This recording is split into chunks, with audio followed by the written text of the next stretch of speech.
Are we looking at a bounce back season for the Saints? Off the bench overtime. We've got the whole crew here now. We got T-Bob, Jacob Hester, and Bobby Hebert himself. So we've talked about this extensively, right? I have worked myself into believing that the Saints are not only going to have a bounce back season, not only going to make the playoffs, but that they're going to be a legitimate threat in the NFC. I have worked myself into such a shoot. I have Derek Carr as the number 2 quarterback in the NFC. I've got the Saints winning 13 games. I've got the Saints winning the division. I've got the Saints hosting a playoff game. I've got the Saints going to the NFC title game to face the Philadelphia Eagles. So I'm all in on the bounce back season.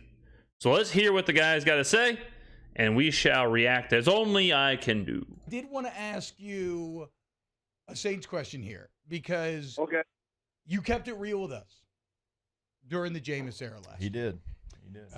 You came on this program and you shut down our Jameis excitement. And a lot of people credit Bobby Hebert for being a Jameis truther. I was a Jameis truther.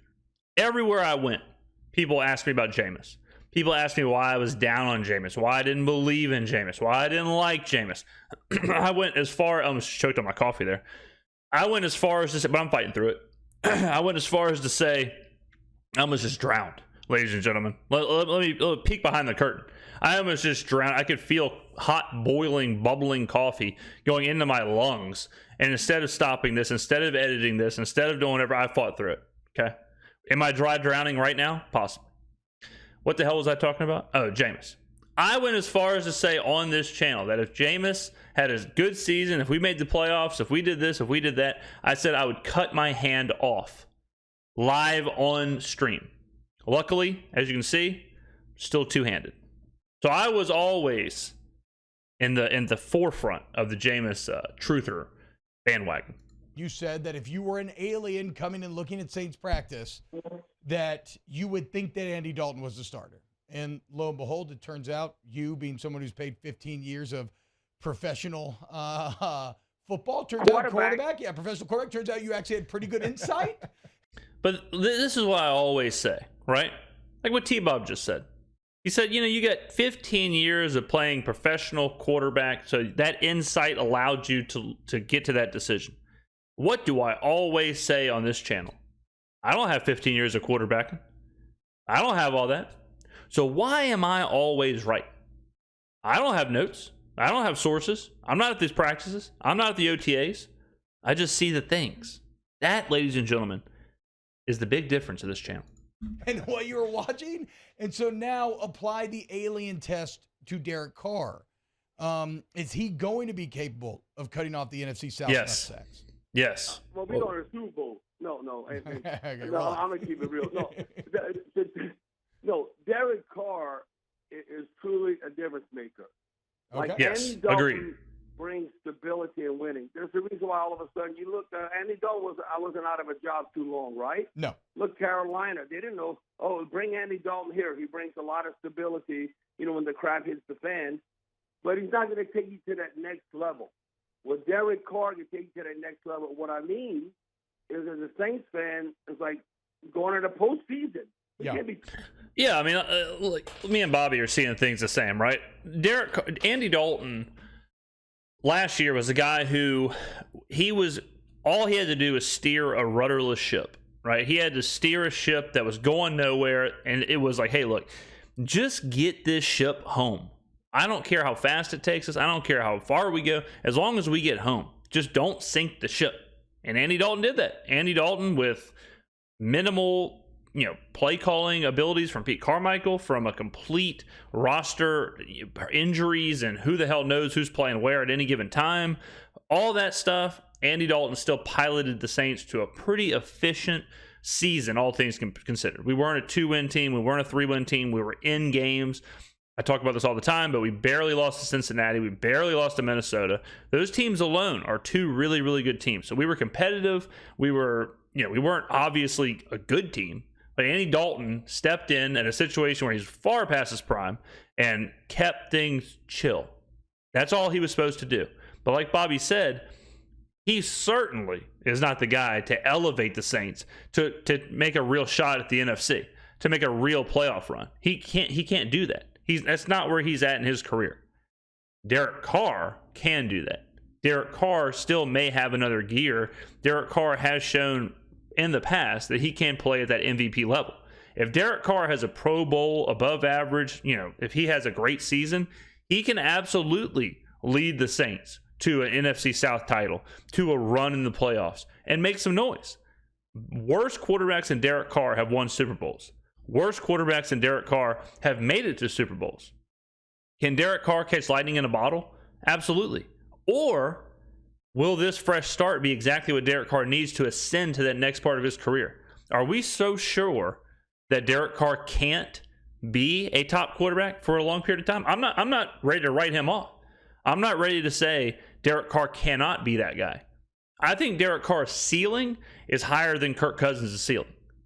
All right. So if you told me we're getting 4 years of that, we're going to be really good in those years.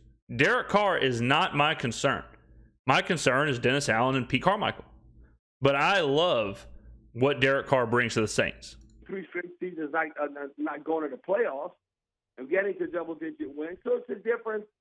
You all of a sudden have an 11-6 record, and think how you feel about yourself. You win the NFC South. You host in a playoff game. Then all of a sudden, if you're like 8-9, 9-8, maybe on the cusp, but not taking that next step. I'm not saying we're going to overtake the 49ers or the Eagles, but anything can happen in one game. It's not a series. But I think Derek Carr is that guy. And the reason why initially, some fans said, well, that's something else I've been saying a lot. Like, I'm not saying we're better than Philly or better than San Francisco or even better than Dallas. But in a one-game situation, if it's Derek Carr versus Dak, Derek Carr versus Kirk Cousins, Derek Carr versus Brock Purdy or Sam Darnold or Trey Lance, sure, okay. I'll take our chances because we may, you could argue, in all those situations except with Jalen Hurts and the Eagles, you could argue we have the better quarterback. If we're playing the 49ers at home in the playoffs, I mean, and that's not that far-fetched, right? It's not that far-fetched to think San Francisco struggles early because of the quarterback turnover. Who knows who's going to be where? Seattle looks improved. Seattle could win that division. San Francisco could be a wild card. We should win the division. It's not far-fetched to think that we'll play San Francisco in New Orleans. So if we're playing a Brock Purdy-led San Francisco in the Dome with Derek Carr in a one-game situation, it's not that far-fetched to think that we can do that. The NFC is weird. The NFC is a wonky thing right now because of all the quarterback turnover. There isn't, besides Jalen Hurts, there isn't another guy who is that far ahead of Derek Carr, if there even is a guy. Does any of the other NFC quarterbacks, like imagine the Saints are playing blank team besides the Eagles. Is there any quarterback where you're like, man, Derek Carr is way worse than the guy on the other side of the field? Is he way worse than Matthew Stafford? Is he way worse than Kirk Cousins, Dak Prescott? I mean, all these guys, we've talked about this. The Saints, especially at home, you give me home field advantage and you give me the better quarterback, I think we can beat anyone in the NFC. I really believe that too. I'm not just saying that to as a homer or a bias situation. I really believe that the Saints are as good as any team in the NFC besides the Eagles. I think the Eagles are far and away best team in the NFC. Well, Hebert, you weren't so into Derek Carr. No, I just said he's not $150 million better than Andy Dalton. But it might be in the long run, he might be better if he's able, to put the Saints in the postseason and do something and have a magical season. Because I said this, look, when you look at the schedule and how the stars are aligned, now we know what's going to happen with Alvin Kamara. Mm-hmm. I mean, I don't know, at least 6 games, but he's not going to. No way he gets a 6-game suspension for a misdemeanor. But the schedule is a big part of why I believe all this stuff. If we had the Jacksonville Jaguars schedule, a really tough schedule, I would pump the brakes. We have one of the easiest schedules I've ever seen in the NFL. The 2 best teams we play, Jaguars, Lions, playing both at home. That's huge. That is enormous. All right? It's going to be difficult for the Saints to lose more than 6-7 games with just the way the schedule is. If we lose, I mean, we've done plenty of videos on it. And that's a big reason why I think we're positioned for success. Jail at least. Hopefully, they suspend him now so we can start the season. And what's going to be our game plan? I think they're going to utilize Taysom Hill more in the run game. But, no, I mean, shame on the Saints. If they don't get to double-digit wins, sell the team. I don't know. That should get enough maybe to win. I mean, that's the on DA. South. That's on DA, right? And the boys. Yeah. Oh, yeah. That's why I said, Jacob's like all of a sudden, if they don't win, they got to fire everybody. Yeah. Yes. They all got to go. Yeah. Because this is the year they got to get it done. And Dennis Allen knows that. But I think it could be a special season. If Agreed. they don't get to double-digit wins, then I'm calling them out big time. Yeah. So, Okay. Oh, yeah, same. No, I think they should. They'll have a great season that the fans are going to be proud of, and the Who Dat Nation will be like a phoenix rising out of the ashes. Yes. And all of a sudden, we're back. We're back. I mean, like Bobby said, if we do not succeed with Derek Carr coming in, a hellaciously easy schedule, a weak NFC South, if we don't succeed there, yeah, fire Pete Carmichael, fire Dennis Allen. Like it's a complete staff overhaul. The roster is good enough, no doubt. But if the staff can't get them where they have to go, I mean, they got to be gone. Gone. Come on. Oh, you're going to go with Desmond Ritter? I know, Desmond Ritter, though. Desmond Ritter should have success with the Falcons. You look who they've invested in.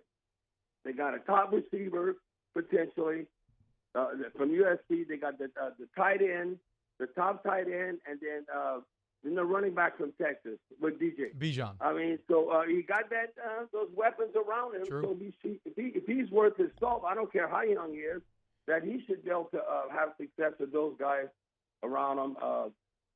Yeah, I don't think the NFC South is bad, but I think it's just they're all, besides the Bucs, they're all in like this transitionary period where they're a year away from being a year away. You know, the Panthers and the Falcons are trying to figure out who their team is, what they are, who they've got. You know, they're still trying to figure out players. Half the team hasn't played in the NFL. The most important position of the quarterback, both young, you know, Ritter and, no pun intended, but Ritter and Bryce Young. And then the Bucs are on a downswing. The Bucs have had their success, and now they're Tom Brady-less. They're trying to figure out what they're doing with their older veterans. So the Saints are the team that is the most prime for success right now. In 2 years, 3 years, it might be different. If Bryce Young and Desmond Ritter and those young players, if they take off and they're as good as advertised, the Saints are going to be in some trouble. The NFC South will be very difficult. The South isn't bad. It's not the AFC South. It's not full of bad teams. It's just full of young teams, and then the Saints. Obviously, Tampa Bay at the bottom of the barrel. Again, Carolina. Okay, well, how Harris? When is he truly ready to play? That's going to be interesting. That second Monday night game we play in Carolina at Carolina. You know, we got swept by them last year. We always think, oh, we better than them. We better than them. Well, then you got to beat them. Yeah. So that'll be interesting to see what's going to happen just with that matchup with Carolina. Because that's one thing. Even under Sean Payton, we've always had the Falcons number. Hebert does this a lot. I don't like when he does this. He's always like, you know, we've always struggled against the Panthers. I can't stand when people say that, because it's like, how is that relevant at all? You know, like how is struggling against the Panthers 10 years ago? How does that matter whatsoever? Different players, different team, different roster, different game. You know, you can't look at what like how he says that a lot. And all of his post game stuff, he's always like, yeah, you know, we have dating back to 1974, we've got a 12-22 record against the Cardinals. Oh, you know, so we got to factor that in. So I don't think you do. And Tampa Bay's number against Carolina, this goes back to 2006. True. It's been a 50-50 ordeal, kind of like 50-50 whether we beat Carolina or not. Hey, I want to ask you, you talked about the weapons for Ritter there. For Derek Carr, I mean, he's got the weapons around him, right? Oh, yeah. You look at the receivers. You look at what they've done to the tight end room. You look at what the money they spent in free agency on a running back. They also spent a third-round pick on a running back. You mentioned AK. You know, we expected him to probably miss more games than he's actually going to miss. I mean, there's no real excuses for Derek Carr, right? The offense is talented. I mean, there are pieces in play, especially if you consider Derek Carr is going to have a good year. Yeah, having Alvin Kamara, and even if Alvin Kamara misses 2 games, let's say he misses 4 games. I think he'll miss 2, but let's say he misses 4. That's not that bad. because that means you get a fresher legs Alvin Kamara for the playoffs or for the back end of the season. He's not as worn down. Michael Thomas, if he plays, what's his ceiling? Chris Olave, we see how good he can be. You know, you bring in some tight end help. You already have Juwan Johnson. Like there are talented players everywhere, skill position wise. So Derek Carr certainly has the weapons. A lot of people argue that he's got better weapons right now than he ever did in with the Raiders. So yeah, the offense should not sputter. The offense should be pretty high powered. The only thing that can hold it back, I think, is Pete Carmichael. No, I know, but you know what? It could be an excuse. It was an Andy Dalton excuse or whatever. Now I'm telling you, I don't like to say this, but he's an alpha dog. Now the fans want him to be healthy. He's like right now. Do they have a street clothes? Michael Thomas. He can't be like Zion and Brandon Ingram. We need him on the field because he has that kind of ability. I'll tell you, he'll make Chris Olave better. He'll make everybody better. Like Deuce says, Deuce and I was talking. You know, when you look at the talent, you look on paper, it's amazing. But you can say, well, all teams deal with injuries. But I don't know. You look at your own team and the way the Saints are. I mean, is Andrews Pete, is he going to stub his toe or have an ingrown toenail? I think I'm going to miss 2 or 3 games. I mean, but we need the offensive line to gel and come together, have that continuity, and Michael Thomas staying healthy. And this is something we take for granted. The defense has to continue to play and be the perception is not a top 5, at least a top 10 defense. And that'll be. The defense has been good. You know, that is something that people lose in the shuffle. But I mean, the defense has been. They've certainly done their part. Interesting to see an interior. You use defensive tackles, and that's something. Oh, the defense is going to be fine. They're going to be good. Yeah, the defense will be good. The defense struggled, I think, last year and the year before because of how bad the offense was. I think, you know, the defense is on the field for extra possessions or, you know, they start losing the field position battle. Like that will wear on a defense. But our defense, the Saints defense has played pretty well, all things considered. So if you say the offense is going to be a little bit better and they're off the field, you know, the defense isn't playing as many snaps and all of that, then the Saints defense should also be pretty formidable. Because I think right now, I know in Saints history, and I think if you look at the whole core of the Saints, that's something maybe that LSU's concerned about, maybe more on the safety position than cornerback. Yeah. But the Saints, this might be the greatest cornerback room ever. Like, again, on paper, wow. Can Lattimore play the whole season? Lattimore. You look at Paulson and Debo. Olante Taylor, he might end up beating out Paulson and Debo, and I think they're all starters. Then you're talking about like a 4th guy like Bradley Roby, the season pro. He is to be in the slot. That's really a strength of the team. So the defense, look, they got to play just how they've been playing. They don't have to be better. The one thing they have to do, you know, we have the number 2 pass defense. We just got to intercept the ball more. We got to take it away. Turnovers are random. You know, like turnovers, you can't count on them. You can't say we don't force them. Like turnovers tend to be very random statistic. I don't put very much into turnovers. Last year. So all those little things, when you look at and you break down the numbers, where I'm looking for, you know, like come early October, let's say a handful of games, 4 or 5 games. How about we be +4 in the turnover margin instead of -4? Yeah. Or something like that. That's going to dictate whether you're undefeated or you only have 1 loss and you get off to a great start. The legend, KG Cannon. Are you going to watch the new Netflix show, Quarterback? I didn't even know they had that. Yeah, it just dropped yesterday. They follow Pat Mahomes, Kirk Cousins, and Marcus Mariota for all of last year. I haven't watched it. It's like behind the scenes. I've never gotten the Cannon's take on Kirk Cousins. I bet you. Okay, I'm going to guess. I'm guessing he thinks Cousins gets hated on too much. Where do you stand on Kirk Cousins? Yes, Kirk Cousins. Yeah. You asking me if he gets, yeah. All right, we'll cut it here if we're talking about Kirk Cousins. We'll go ahead and slide it there. We will end the video. But I mean, the Saints. Look, it is time for a bounce back season. It's interesting to hear Hebert say a lot of that stuff because he is certainly tuned into the team. He is certainly watching the team very closely, and it's always good to have the same opinions. But let me know in the comments below what you think, ladies and gentlemen. Do you think this is the bounce back season for the Saints? Do you think all the stars have aligned? What is your expectations? Let me know in the comments below. Thank you for watching. I will see you on the next video.